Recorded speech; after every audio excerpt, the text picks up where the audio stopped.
తెలియకుండానే ఏదో అరుణాచలం అరుణాచలం అరుణాచలం గొప్ప క్షేత్రం, అక్కడ శివుడు ఉన్నాడు, అక్కడ నా తండ్రి ఉన్నాడు, నేను అక్కడికి వెళ్ళిపోవాలి అంటే ఏదో చేసిన సాధన, ఏదో చేసినటువంటి పుణ్యం, ఏదో భగవంతుని యందు ఐక్యం అవడానికి చేసిన తీవ్ర ప్రయత్నం ఎక్కడో ఆగింది.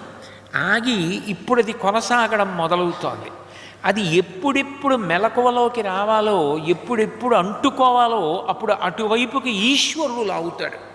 మొదటి ప్రయత్నం మనది కాదు, ఈశ్వరుడే లాగుతాడు. అందుకే శంకరాచార్యులు వారి శివానంద లహరి చేస్తూ అంకోలం నిజబీజ సంతతి రయస్కాంతోఫలం సూచిక సాధ్వీ నైజ విభుం లతాక్షితిరుహం సింధు సరిద్వల్లభం ప్రాప్నోతీహ యథా తథా పశుపతే పాదారవిందద్వయం చేతో వృత్తిరుపేత్య తిష్టతి సదా సా భక్తిరిత్యుచ్యతే అంటారు.